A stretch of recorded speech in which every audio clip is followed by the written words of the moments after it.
have you seen the tonal exercise equipment? Like it's basically you install it on the wall and it's got arms that you can adjust and you can do like cable exercises with it.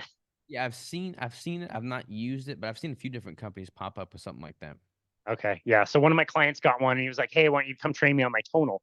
And I go over to his house, and I have to say, like, the thing is nice. It's a lot more mechanical than I thought it would be, and can like give you the exact amount of weight through all the different phases of a lift. And it has tons of programs, and it counts for you, and all this stuff. I'm like, why did you hire me to train you on my replacement? This thing counts to 12. What do you need me for? Like, this is Yeah. amazing.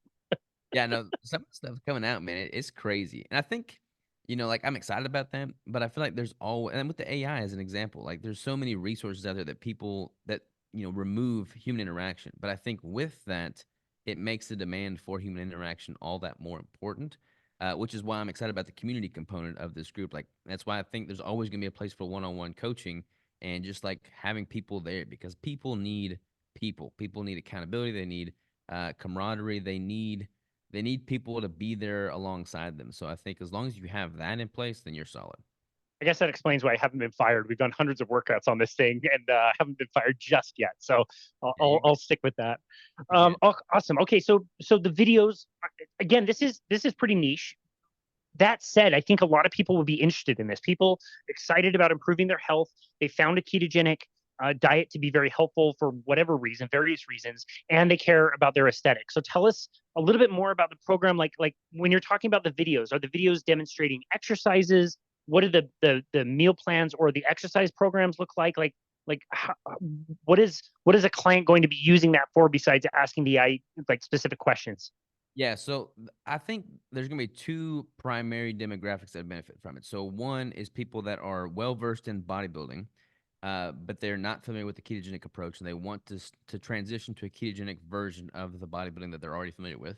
And the other demographic would be people that are, wanting to get into keto or are currently keto. They are fat adapted already, and they want to take it to the next level beyond just what they've been able to do with intuitive eating, eating intuitively and not tracking macros. Like I take all the guesswork out of taking things to the next level.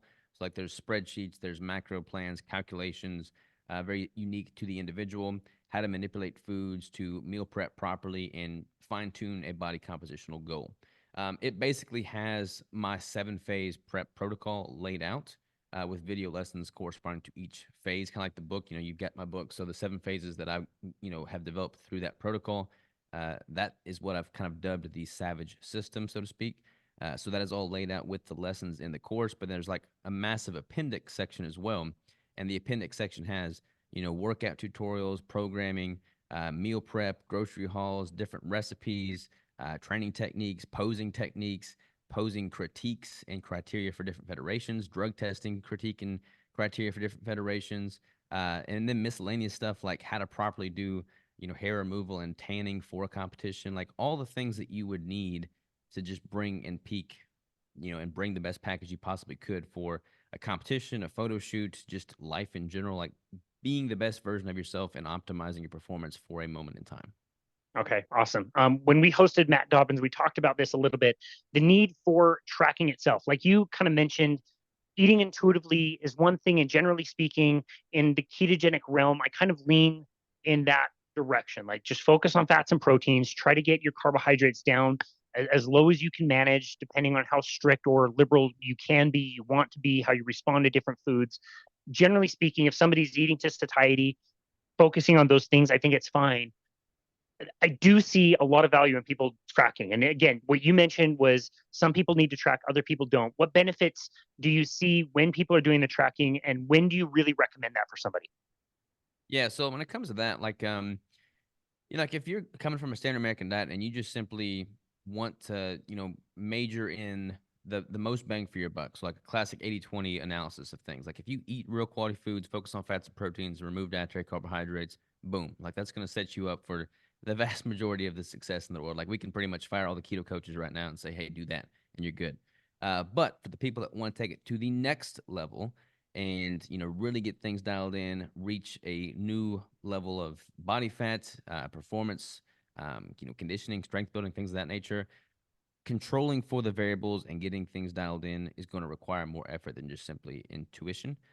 So, manipulating macros, meal prepping, being consistent with your consumption, being consistent with your training, having a well structured training program, like all that's going to be key. Like when I'm eating intuitively, I can be very healthy and I can lean out, I can build muscle, I can do all these things. But in order for me to get down to 3.9% body fat and be the best in the world, I'm tracking every single thing to the gram because it requires that degree of adherence and just, accuracy.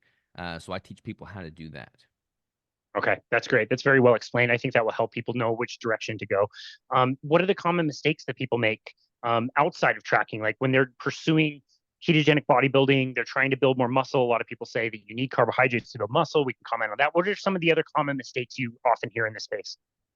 Honestly, man, just people not being consistent for a long enough period of time. Like if you start diving into the interwebs, there's so much controversy on there. There's not enough of a structured program to follow that people actually adhere to. Like depending on which blog you're going to, which YouTube video you're watching, you'll find out that too much protein's good, too much protein's bad, too much fat's good, too much fat's bad. You can only eat sardines for a week. Like there's all these weird things out there on the internet and people don't have the proper structure. And there's like a lag effect with manipulation. So I may make a manipulation to my nutrition today and it may not respond. Like I may not respond to that for 2 weeks down the road. And without a structured plan, people just assume that nothing's happening, nothing's changing, to throw up their hands in despair and then deviate and do something else. This provides the roadmap that just takes the guesswork out of it. Like if you are manipulating these things in the correct way, in the sustainable way, then you will see the progress, build over time. You'll generate that momentum. Like when I'm making manipulations for macros, like I'm changing macros in 5 or 10 gram increments. Very very very gradual changes, and that elicits the response that I'm looking for over a sustainable period of time, which is what I structure a prep or fat loss phase to be. Like a lot of people are trying to do these 8 week cuts. And if you're dieting aggressively for 8 weeks, yeah, you can lose some body fat, but you're going to plateau. You're going to risk losing lean tissue. Like there's a lot of bad that comes with that. Whereas if you have a very structured program that takes, 4 to 6 months, that preserves as much lean tissue as you can possibly do, that improves your overall metabolic and hormonal function, and just ensures that you don't plateau, yeah, it's going to be over a longer period of time. It's going to be done the right way, and you can rest assured that it's going to work if you adhere to the plan.